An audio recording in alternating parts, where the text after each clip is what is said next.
Hello everyone, I'm Dustin Drive with Two Birds Stoned, and welcome to This Week in Comics.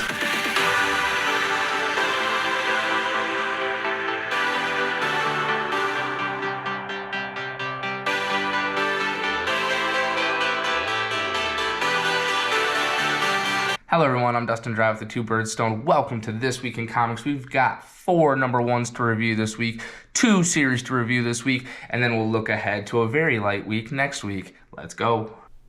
Silk #1 by Emily Kim Iguara and Ian Herring. Give this issue a 7 out of 10.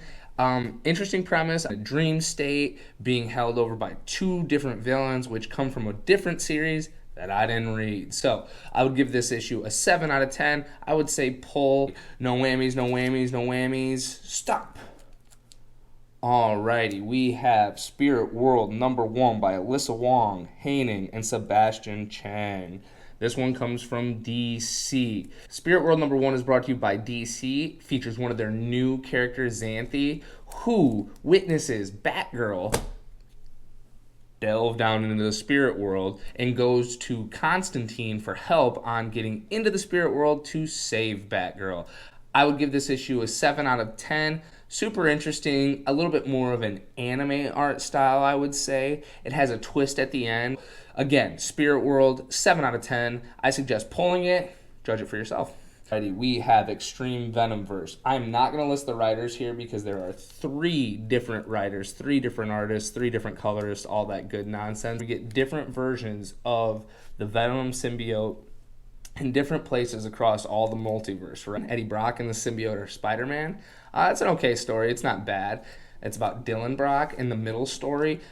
And in the third one, we have Takemoto Tatsuya. Okay, let me say that again. Takemoto Tatsuya, who is the Samurai Venom. He's kind of the guy they're mimicking right here. Samurai Venom is incredibly awesome. It's super interesting. I would say buy this issue. 7.5 out of 10. Extreme Venomverse, which is supposed to end in the end of the Venomverse here. So we'll see how that goes. 7.5 out of 10 for Extreme Venomverse, especially the Samurai Venom storyline with Takemoto Tatsuya. No whammies, no whammies, no whammies. Stop. Alrighty, we have the best #1 of the week right here. It is Green Lantern #1 by Philip Kennedy Johnson, Montos, and Adriano Luciano. I have never read a Green Lantern comic in my life. I've never read John Stewart, Hal Jordan. I haven't read any of them. It is such a cool entry point. Check out this issue. 8 out of 10, Green Lantern #1. This is for sure a pull this week. Pull it, pull it, pull it. Alrighty, let's see. We have Batman and Scooby-Doo Mysteries #8. We won't review this ever. It's a children's comic. It's good, but it's a children's comic. We have Spider-Gwen, Spider-Clones #3. I will review this in its entirety when it's done. If you like Spider-Gwen, check this out. I will say it's a little bit weaker of a series. Black Cloak #5 by Kelly Thompson. Check out this Image Comics. Kelly Thompson is one of the best writers there is out there. Superman Lost #3. Superman Lost #3. I have never read a Superman comic before because I never felt like there was enough stakes.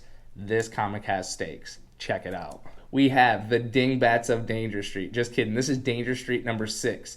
Check this out. I think anything Tom King I read, this series has only gotten better as it's gone. It's definitely, I call it the Stranger Things of the DC universe. Check this out.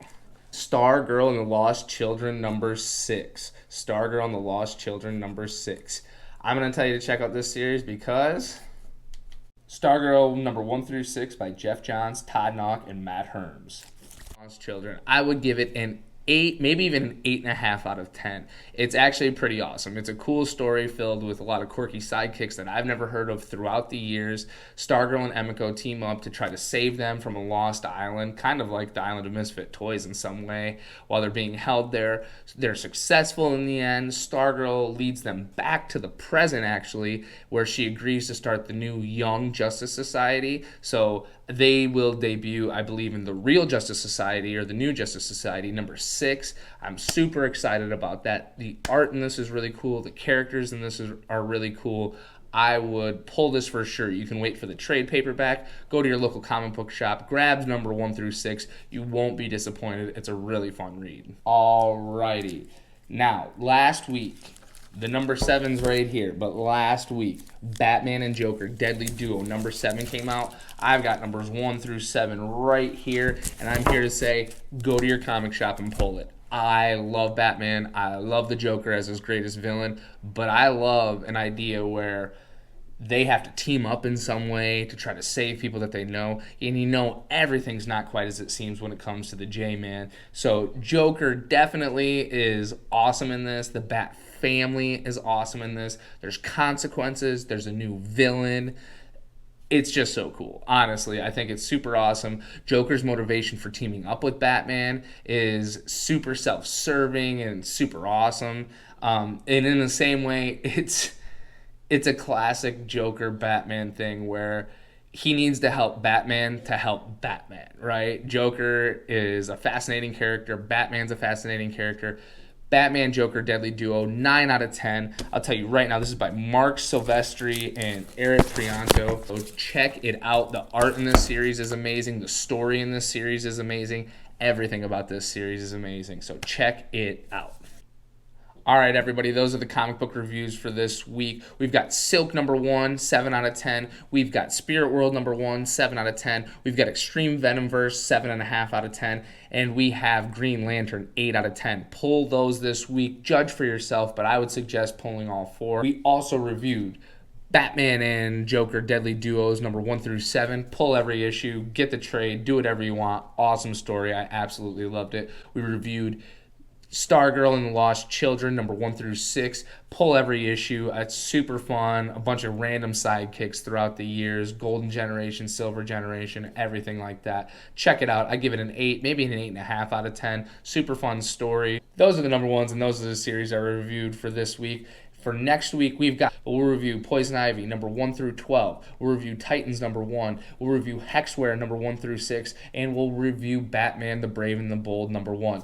Check us out on all the socials, especially on YouTube and TikTok, at TwoBirdsStoned815. We do pass or pull on the TikTok. We do the full reviews here.